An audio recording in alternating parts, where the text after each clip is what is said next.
ధన్యవాదాలు తెలియపరుస్తామంటే ఇమీడియట్గా కంపెనీ స్పందించి అతన్ని మన కరీంనగర్ ప్రభుత్వ ఆసుపత్రికి మనం పంపినప్పుడు అక్కడ ట్రీట్మెంట్ మన ఏరియా జనరల్ మేనేజర్ ఆఫీస్తోనూ అన్ని రకాలుగా దీన్ని ఫాలోఅప్ చేసి మొట్టమొదటి మన స్టేట్లో తెలంగాణ గారు టార్గెట్ ఇన్స్టిట్యూట్ చేస్తూ ప్రతిరోజు కూడా హాస్పిటల్కి పర్సనల్ డిపార్ట్మెంట్కి చాలా రెగ్యులర్స్ ఫాలోఅప్ చేస్తూ ప్రధానమంత్రి గరీబ్ కళ్యాణ్ ప్యాకేజ్ అనేటువంటి బీమా చెప్పే విషయం అయితే మన ప్రియతమ చైర్మన్ నేను భావిస్తాను.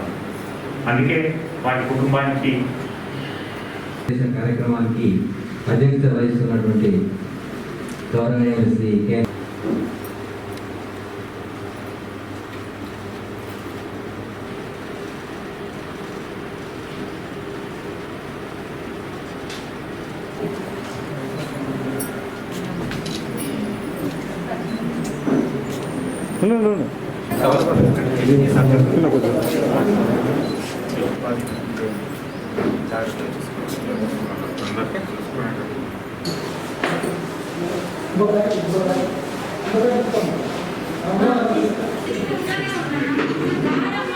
సింగరేణి వ్యాప్తాల్లో గన్నెటి గురుమూర్తి మాన్నయ్య గారు కరోనా రావడం వల్ల అతను చనిపోవడం జరిగింది.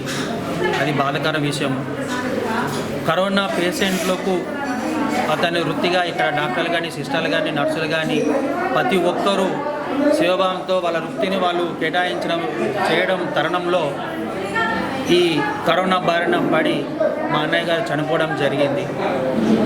దానికి మాకు సింగరేణి ధైర్యంగా ఉంటూ డైరెక్టర్ పాగారు వారు వచ్చి ఇక ఉన్న అధికారులు అందరూ వచ్చి మా కుటుంబానికి మేము ఉన్నాము అని చెప్పేసి ధైర్యంగా చెప్తూ ప్రధానమంత్రి కళ్యాణి యోజన కింద బీమా స్కీమ్ కూడా 50 లక్షలు కూడా మాకు వర్తింపజేస్తాయని చెప్పి చెక్కు పంపిణీ కూడా చేయడం జరిగింది. అట్లా ఉద్యోగం కూడా కంపెనీ కూడా మా కొడుకు ఉద్యోగం కూడా కేటాయించడం కూడా జరిగింది. మాకు సింగరేణి ఎల్లప్పుడూ మాకు ధైర్యంగా ముందుకుంటూ మా కుటుంబానికి నడిపిస్తూ ఉన్న ప్రతి ఒక్కరికి అధికారులకు అందరికీ పేరు పేరున ధన్యవాదాలు చెప్తున్నాను. మనందరికీ తెలుసు, ఏ ఆర్గనైజేషన్ అయినా ఎటువంటి సేఫ్టీ కానీ ఎక్స్పోజర్ టు ది ఇష్యూస్ అనేది జనరల్గా బాటమ్ లెవెల్ నుంచి పైకి వస్తున్నాం. బాటమ్ లెవెల్లో ఉన్న ఫస్ట్ రంగ్ వాళ్ళకే ఎక్కువ రిస్క్ ఎలిమెంట్ ఉంటుంది. ఇప్పుడు మైన్స్లో కూడా మనం చూసినా కూడా ఫేస్ వర్కర్లకు రిస్క్ ఎలిమెంట్ ఉంటుంది. నెగ్లిజెన్స్ ఉంటే ఎక్కడైనా ఏమైనా కావచ్చు, టాప్ బాటమ్ అనేది ఉండదు. But by profession so face వర్కర్కి ఎట్లయితే ఎక్స్పోజర్ ఆఫ్ రిస్క్ ఉంటుందో హాస్పిటల్ అడ్మినిస్ట్రేషన్కి వచ్చేసరికి కూడా ఇటువంటి అంటువ్యాధుల సమయంలో scavengers, staff, ward boys, staff nurse ఈ విధంగా ఉంది. కనుక మీ ఎక్స్పోజర్ అనేది ఎక్కువ ఉంటుంది. కనుక ముఖ్యంగా ఇక్కడ అవుట్ సోర్సింగ్ కానీ వీళ్ళందరినీ రిక్వెస్ట్ చేసేది ఏంటంటే మీరు కూడా ఖచ్చితంగా సోషల్ డిస్టెన్సింగ్ ఫాలో కావాలి. తర్వాత మీకు ఉన్నటువంటి ప్రొఫెషనల్ గైడ్లైన్స్ ఏమున్నాయి ఫాలో అవుతారని చెప్పేసి సభాముఖంగా మీ అందరికీ రిక్వెస్ట్ చేస్తున్నాను. అందరు చెప్పిన దాంతో నేను పూర్తిగా ఏకీభవిస్తున్నాను. రాజిరెడ్డి గారు, దామోదర్ గారు, ముఖ్యంగా మనోహర్ గారు చాలా వివరంగా చెప్పారు. మీ యొక్క రోల్ ఏంటిది, ఏ విధంగా మనం ఫేస్ చేశాము. ఈ గురుమూర్తి గారికి ఈ చెక్ రావడానికి ఎంతో కృషి చేసినటువంటి బాలకోటయ్య గారికి ప్రత్యేక అభినందనలు మాట్లాడాలనుకుంటున్నాను. ముఖ్యంగా గురుమూర్తి గారికి వారి కుటుంబానికి ప్రగాఢ సంతాపం తెలియజేస్తూ వారి ఆత్మశాంతి చేకూరాలని భగవంతుని ప్రార్థిస్తున్నాను. వేదిక మీద ఉన్నటువంటి 1920s, 30s ఉన్నది మనం once in life time experience. ప్రతిదానికి ఏంటంటే ఒక ఎక్స్పీరియన్స్ ఉంటే ఏంటంటే మనం దాన్ని రిపీట్ చేస్తాం.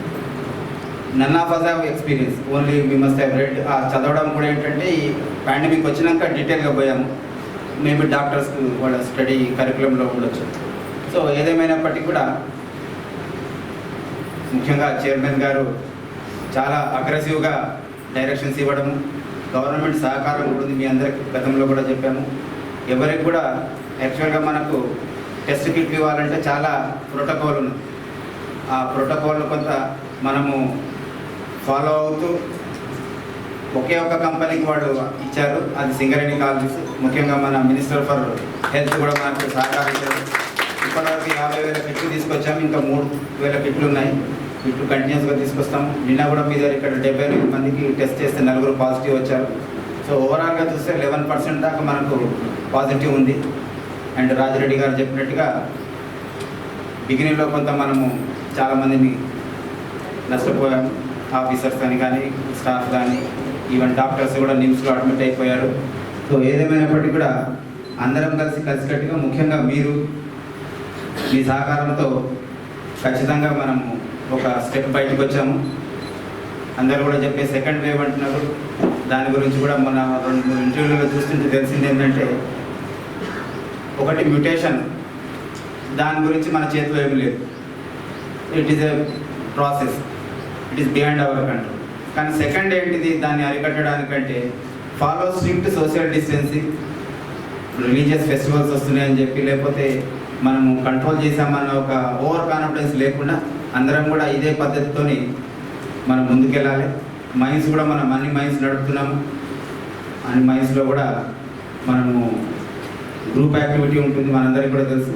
కనుక కావాల్సిన ప్రికాషన్స్ ఫాలో అవుతూ మనము ముందుకెళ్లాల్సిన అవసరం ఉంది.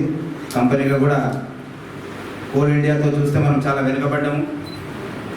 మన ఉత్పత్తి